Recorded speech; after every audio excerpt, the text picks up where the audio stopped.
Marami pa po pala kaming dapat malaman tungkol sa mga pag-iingat ng anyong lupa. Lalo na po at ang ating mga anyong lupa ay nakukuhanan natin ng mga natural resources. Salamat po sa Diyos at nalaman po namin ang kahalagahan nito. O, salamat sa Diyos. Sige, Bible story na tayo. Sige po, Kuya Eric. Noong nakaraan ay natunghayan natin ang tungkol sa paghagis kay Honas ng mga kasamahan niya mula sa sasakyan. At dahil doon ay tumigil ang malakas na unos. Oo, at paghagis nga kay Honas, siya ay nilamon ng isang malaking isda at siya ay napasatiyan ng isda na 3 araw at 3 gabi.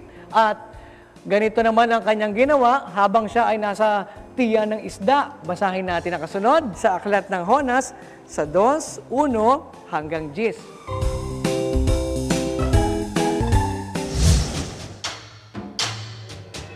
Nang magkagayoy, nanalangin si Honas sa Panginoon niyang Diyos mula sa tiyan ng isda at kanyang sinabi, "Tinawagan ko ang Panginoon dahil sa aking pagdadalamhati at siya'y sumagot sa akin.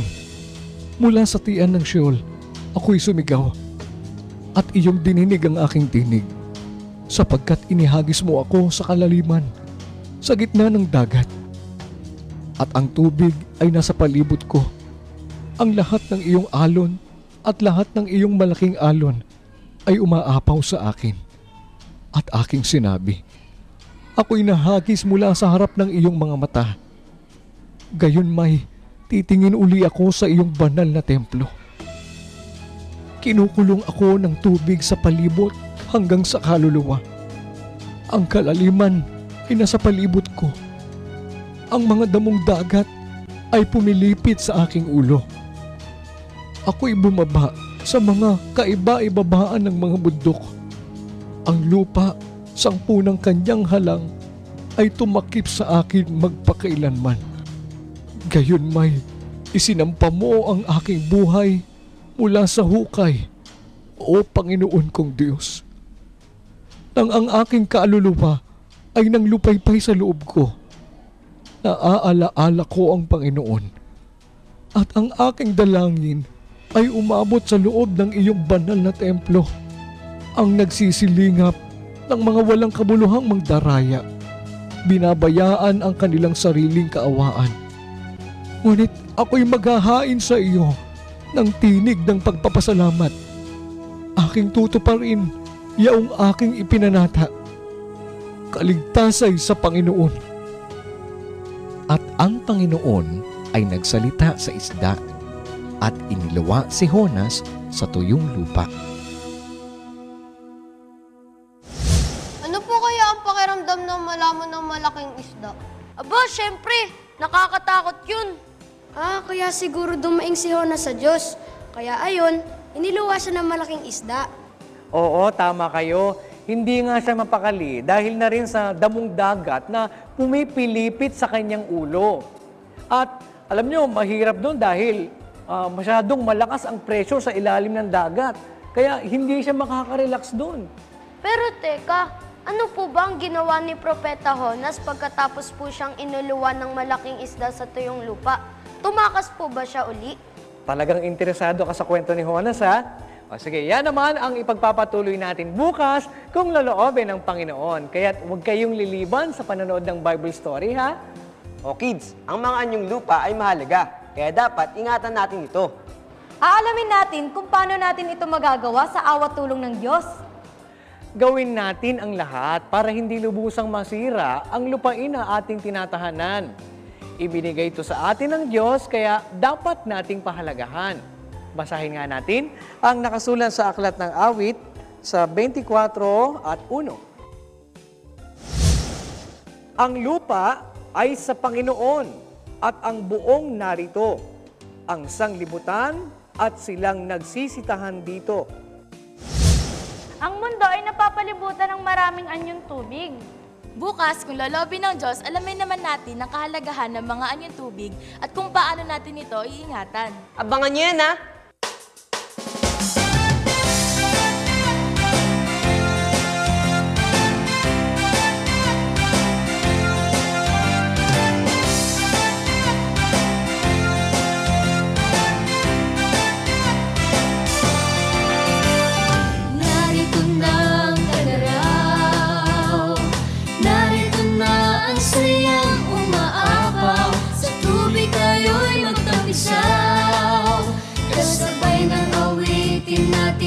magsayaw.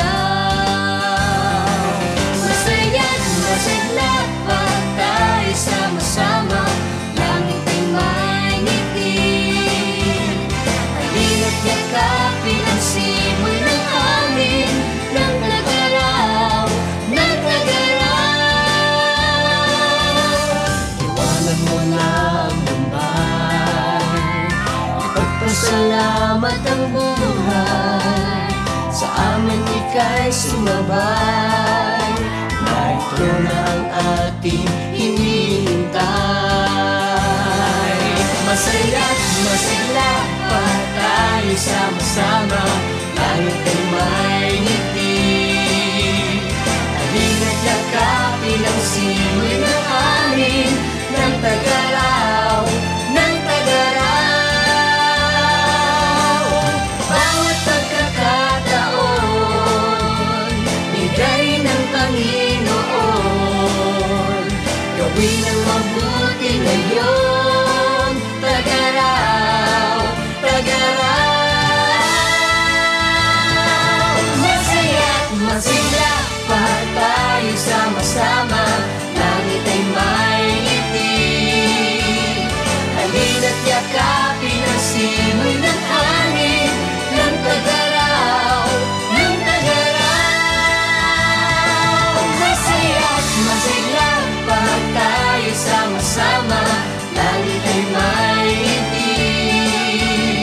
Halina't yakapin ang simoy ng hangin, ng tagaraw, ng tagaraw.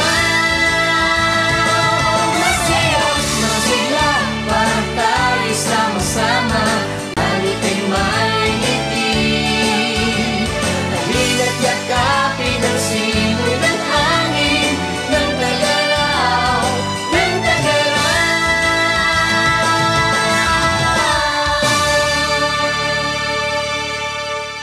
Hanggang dito mga bata, bukas God willing ay muli tayong magkita-kita. Dito lang sa nag-iisang Bible School on Air, ang KNC Show! KNC Show, noticias while we grow. Sa tulong ng ating Diyos Ama, isipan ay magliliwanag. KNC Show, noticias while we grow. Sa tulong ng ating Diyos Ama, isipan ay magliliwanag na.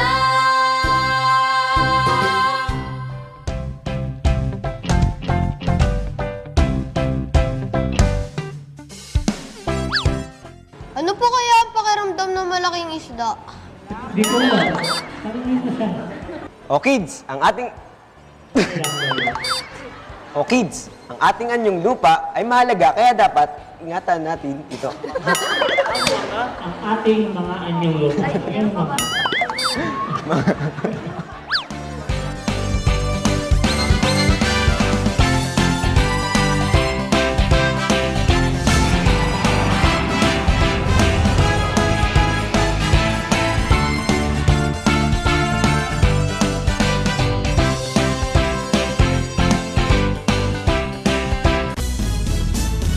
Langit ay may ngiti.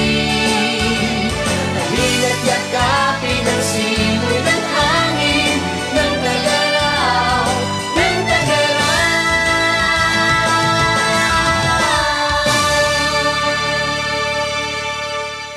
Hanggang dito mga bata, bukas God willing ay muli tayong magkita-kita. Dito lang sa nag-iisang Bible School on Air, ang KNC Show! KNC Show, noticias while we grow.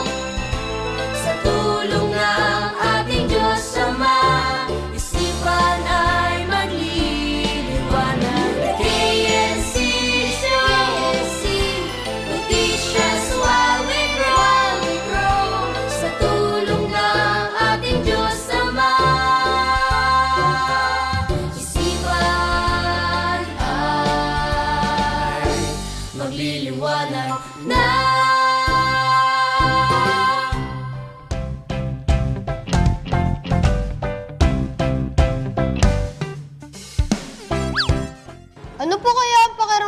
malaking isda? Di ko alam. Tanungin mo siya. O kids, ang ating... O kids, ang ating anyong lupa ay mahalaga kaya dapat ingatan natin ito. Ang ating mga anyong lupa. Yung mga...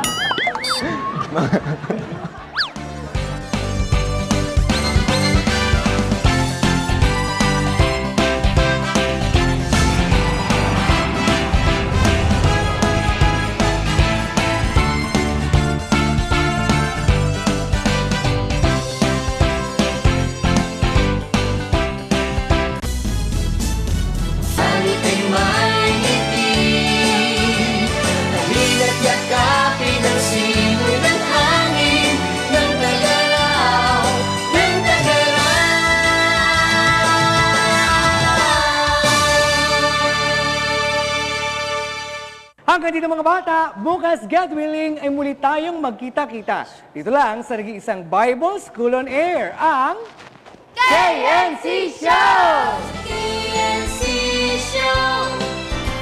Noticias while we grow. Sa tulong ng ating Diyos Ama, isipan ay magliliwanag. KNC Show. Noticias while we grow. Sa tulong ng ating Diyos Ama, isipan ay magliliwanag na.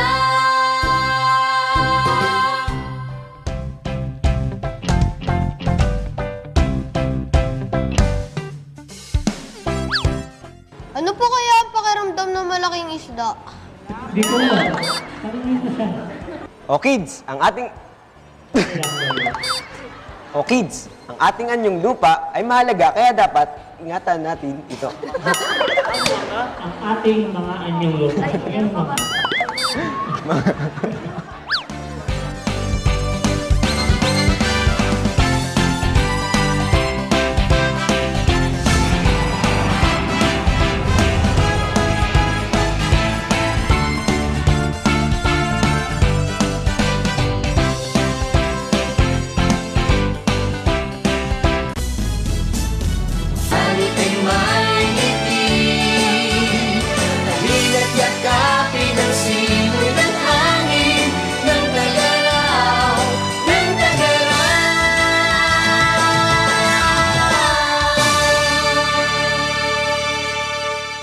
Hanggang dito mga bata, bukas God willing ay muli tayong magkita-kita. Dito lang sa nag-iisang Bible School on Air, ang KNC Show! KNC Show. Noticias while we grow. Sa tulong ng ating Diyos Ama, isipan ay magliliwanag. KNC Show. Noticias while we grow. Sa tulong ng ating Diyos Ama, isipan ay magliliwanag na.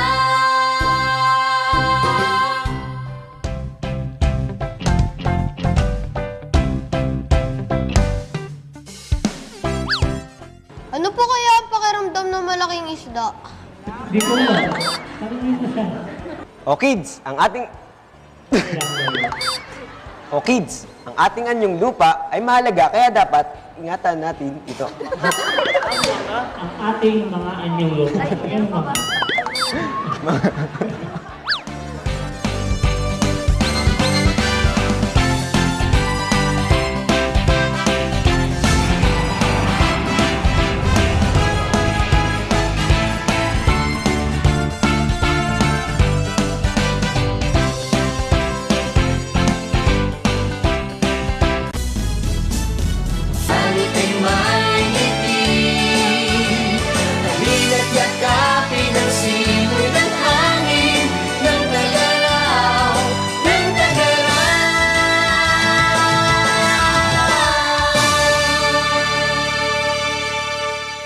Hanggang dito mga bata, bukas God willing ay muli tayong magkita-kita. Dito lang sa nag-iisang Bible School on Air, ang KNC KNC Show! KNC Show. Noticias while we grow. Sa tulong ng ating Diyos Ama, isipan ay magliliwanag. KNC Show. Noticias while we grow. Sa tulong ng ating Diyos Ama, isipan ay magliliwanag na.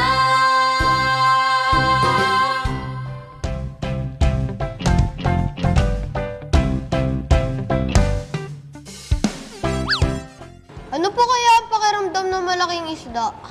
Di ko alam. Narinig ko siya. O kids, ang ating... O kids, ang ating anyong lupa ay mahalaga kaya dapat ingatan natin ito. Ang ating mga anyong lupa. Yung mga